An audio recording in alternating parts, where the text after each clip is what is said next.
இந்த ஸ்லைட்ல இருக்கிற வரிய கொஞ்சம் கவனிங்க. நாம் வாழ்வதற்காக சம்பாதிக்கவில்லை, மெல்ல மெல்ல செத்து கொண்டிருக்கிறோம். இந்த வரி உங்க மனசுல ஒரு விதமான அதிர்வை உண்டாக்குது இல்லையா? நம்மளோட அன்றாட வேலை நம்ம வாழ்க்கையில இருந்து பணத்தை விட விலை மதிப்பான எதையோ எடுத்துக்கிட்டு இருக்கா? இதுதான் நாம கேட்க வேண்டிய முதல் கேள்வி. ஒருத்தர் நம்ம தலையில துப்பாக்கிய வச்சு உன் பணமா இல்ல உன் வாழ்க்கையா அப்படின்னு கேட்டா ஒரு நொடி கூட யோசிக்க மாட்டோம். பணத்தை தூக்கி கொடுத்துடுவோம், சரிதானே? ஆனா நிஜ வாழ்க்கையில நாம தினமும் தெரிஞ்சோ தெரியாமலோ நம்ம வாழ்க்கையை விட பணத்துக்கு தான் அதிக முக்கியத்துவம் கொடுக்கறோம். ஒரு நிமிஷம் யோசிங்க, உண்மையிலேயே உங்க வாழ்க்கையில நீங்க எதுக்கு முன்னுரிமை கொடுக்கறீங்க? சரி, முதல்ல நம்மள பல பேரும் சிக்கி தவிக்கிற ஒரு பொதுவான உணர்வை பத்தி பார்க்கலாம். அதுதான் இந்த 9 to 5 வேலை மற்றும் செலவுங்கிற ஒரு முடிவே இல்லாத சுழற்சி. அது என்னன்னு விரிவா பார்க்கலாம் வாங்க.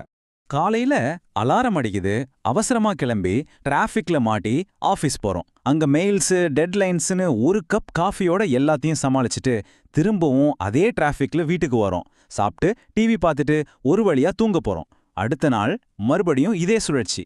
இந்த இயந்திரத்தனங்கான வாழ்க்கையில நாம உண்மையிலே வாழ்றோமா இல்ல வெறும் நாட்களை கடத்திட்டு இருக்கோமா? இந்த சோர்வும் இந்த வெறுமையும் எங்கிருந்து வருது? இதுதான் நாம புரிஞ்சுக்க வேண்டிய முதல் பிரச்சனை. இப்பதான் நாம இந்த ஆய்வோட இதய பகுதிக்கு வந்திருக்கோம். இது நீங்க பணத்தை போக்குற கண்ணோட்டத்தையே தலைகீழா மாத்த போகுது. வாங்க பார்க்கலாம். இந்த ஸ்லைட பாருங்க. வாழ்க்கை ஆற்றல், அதாவது லைஃப் எனர்ஜி. இது வெறும் வார்த்தை இல்ல. பணம்ங்கிறது வெறும் காகிதம் கிடையாது. அது உங்க வாழ்க்கையோட விலை மதிப்பான, திரும்ப பெறவே முடியாத நேரத்தை நீங்க வித்து வாங்குற ஒரு பொருள்.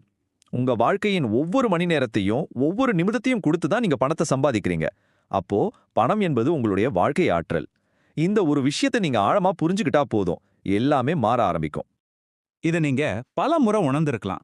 சம்பளம் ஏறும்போதோ போனஸ் கிடைக்கும் போதோ வர சந்தோஷம் கொஞ்ச நாள்ல காணாம போயிடும். ஏன்? அதிக பணம் சம்பாதிச்சோம், நம்மளால நிலையான மகிழ்ச்சியை அடைய முடியல.